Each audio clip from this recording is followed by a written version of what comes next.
ఏమండి ఆహారపు హక్కు ఉంటుంది కదా, మీరు ఎట్లా చెప్తారు అని.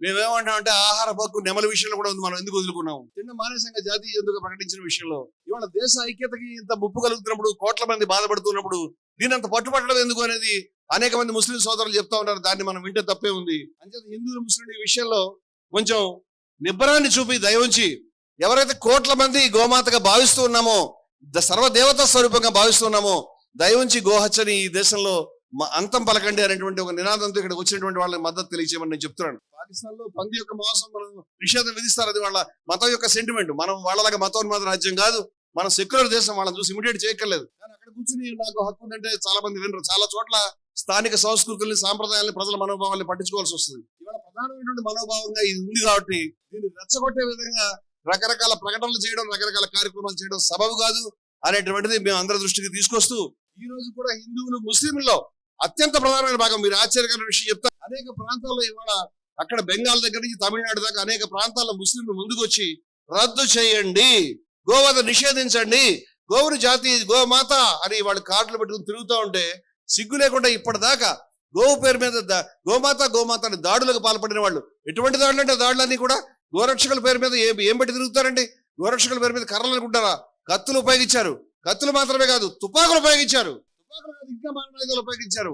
వాళ్ళు తాగి ఉన్నారు చాలా మంది. వీళ్ళు గోవులను రక్షించేవాళ్ళు మద్యం తాగి తుపాకులను పట్టుకుని, కత్తులను పట్టుకుని, కటారులను పట్టుకుని కనిపించిన వాడి మీద దాడి చేసేటువంటి వాళ్ళు మన ధర్మానికి రక్షకులా? శూలాలు పంచే శూలాలని పంచేవాళ్ళు మన ధర్మానికి రక్షకులని నేను అడుగుతున్నాను. ఏ రోజు హిందూ మతంలో ద్వేషం లేదు. హిందూ మతం అత్యున్నతమైనటువంటి ధర్మం. దీంట్లో ఎటువంటి హిందూ మతం అత్యున్నతమైనది అంటున్నానంటే ముస్లిం ధర్మం, క్రైస్తవ ధర్మం అత్యున్నతమైనది కాదని నేను చెప్తున్నట్టు కాదు.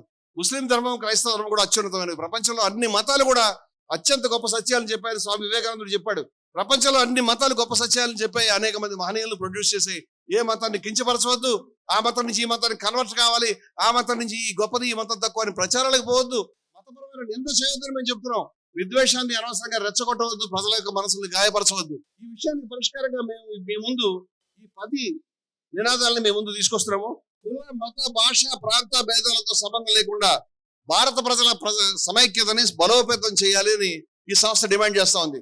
అలా డిమాండ్ చేస్తుందంటే అర్థం, ఈ సమైక్యతను విచ్ఛిన్నం చేసే ఏ అంశాన్నైనా సరే అడ్డుకోవాలి, సమైక్యతను విచ్ఛిన్నం చేసే ఏ అంశాన్నైనా సరే నివారించాలి, చట్టపరంగా నిషేధించాలి, చర్యలు తీసుకోవాలి విద్వేషం రేపే వాళ్ళ మీద చెప్తున్నట్టు లెక్క. అదేవిధంగా దేశవ్యాప్తంగా మేము ఆవులు అంటున్నామంటే మీరు ఆవులు అనుకోవద్దు. ఆవులు మాత్రమే కాదు, గోమాత, నంది అని చెప్తున్నారు. మా ఇనాయత్ అలీ బాక్రీ గారు, మా ఖైరుద్దీన్ సూఫీ గారు గోమాత, నంది రెండు పరమ పూజ్యమైనవి హిందువులు కానీ వారు గుర్తించారు. ఈ రోజు మేము చెప్తున్నాం, గోవు అంటే ఆవులు, ఎద్దులు మరియు ఆడ మగ దూడలు. కోడ దూడ ఉన్నది, ఆవు దూడ ఉన్నది, ఇవి కూడా ఉన్నాయి. వేటిని కూడా మేము చంపడాన్ని మేము వ్యతిరేకిస్తాము. మాకు 14 ఏళ్ళు 13 ఏళ్ళతో సంబంధం లేదని ఆవును టచ్ చేయొద్దని మేము చెప్తున్నాం. ఆవులు, ఎద్దులు మరియు ఆడ మగ దూడలతో సహా జాతీయ జంతువుగా పేర్కొంటూ కేంద్ర ప్రభుత్వం చట్టబద్ధమైన ప్రకటన చేయాలి. ఇక్కడ వచ్చిందండి లిటిగేషన్. నేను బయట చర్చల్లో పాల్గొన్న వ్యక్తిగా చెప్తున్నాను. చాలా మంది లేదు జాతీయ జంతువు అనడానికి వీలేదు, ఆవు మాకు గోమాత అంటారు. ఏమంటే జాతీయ జంతువు అని ఎందుకంటే మేము పిచ్చోళ అంటామా? జాతీయ జంతువు ఎందుకంటే జాతి అంటే హిందువులు, ముస్లింలు, క్రైస్తవులు, సిక్కులు, బౌద్ధులు, జైన్లు అందరూ ఉంటారు. రెండోది రాజ్యాంగం గురించి కూడా చెప్పుకోవాలి. రాజ్యాంగంలో కూడా ఆదేశిక సూత్రాల్లో గోవధ నిషేధాన్ని పేర్కొన్నారు. రాజ్యాంగ రచన జరుగుతున్న సమయంలో కూడా ముస్లిం సభ్యులు కొంతమంది లేచి నిలబడి గోవధను నిషేధించండి మా హిందూ సోదరుల గురించి అడిగారనే విషయం మీకు చెప్తున్నాడు. ఇవాళ కాదు, రాజ్యాంగం నిర్మాణం జరుగుతున్న సమయంలో సాదుల్లా గారి విషయం చెప్పారనే విషయం చెప్తున్నారు. చాలా మంది మాకు అభ్యంతరం లేదు, దయవుంచి చట్ట ప్రకారం గోవధను నిషేధించండి డిమాండ్ ముస్లింలు ముందుకు తీసుకొచ్చారు. ఈ విషయాన్ని గమనించాలి అందరూ కూడా. ఇది మనకి దాచిపెట్టడం అనేది జరిగింది.